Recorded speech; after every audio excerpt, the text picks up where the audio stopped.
But how do you go from believing to knowing? Well, in the same way that there is a vibrational variance between doubting and believing, there is a vibrational variance between believing and knowing. Doubting and believing is a further expanse. Doubting is not far from disappointment, which is not far from fear, which is not far from disempowerment. In other words, when you doubt something, your vibration is very far from the knowing of it. And by the time you reach this vibration of hoping, you've come most of the distance. And so you can go quickly from hoping to believing, and quickly from believing to knowing. It's just a matter of staying there focused a little longer. All hope means is that you are focused more upon what you want than you are upon what is. It's where you've tipped the balance of the scale so that more of the time you are thinking about it as you want it to be rather than seeing it like it is. So once you tip that balance, that fulcrum tips downstream, so to speak, as you find the feeling that begins to feel like belief, there's a lot of momentum in that. And somewhere between hoping and believing, you start getting manifestations. And so belief goes from knowing because all kinds of evidence is now pointing toward it. Oh, we love saying this to you. What a wonderful question you've put to us. When you're hoping for something, you're still in that phase where it's vibrationally complete and you are mostly thinking in direction of what you want rather than what you don't want. But the manifestation hasn't started showing itself to you. But if you stay in that hopeful place long enough, now manifestations begin to show themselves to you, and now you begin to believe.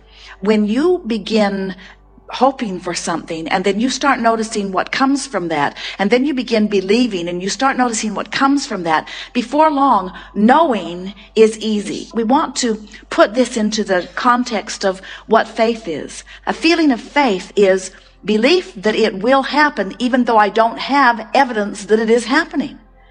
And it's what we were talking about earlier, as we were talking about any of you traveling from city to city. That journey is understandable. So you don't get out there halfway and get disoriented. You understand those journeys. But often when you're going from sickness to wellness, or from not having something you want to having it, you don't have any evidence. There are no signposts that are so vivid and obvious to you other than the guidance of emotion. And so this knowledge that you are reaching for can come to you immediately when you accept that the way you feel is your indication of direction.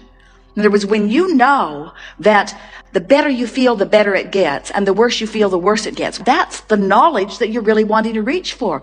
When you notice the absolute correlation between how you've been thinking and feeling and what's manifesting, you've got knowledge.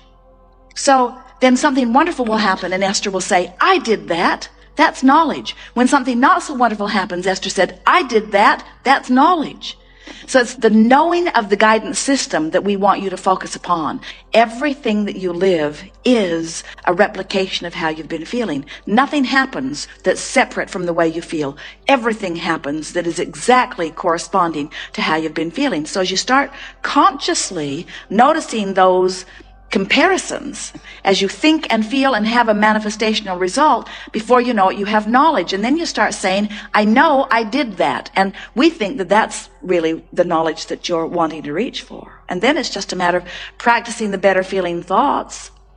We think what trips so many of you up is that you've been trying to compare how you feel with how others have felt or how others are feeling, when the comparison that you want to make is, how does this thought feel in relationship to the thought that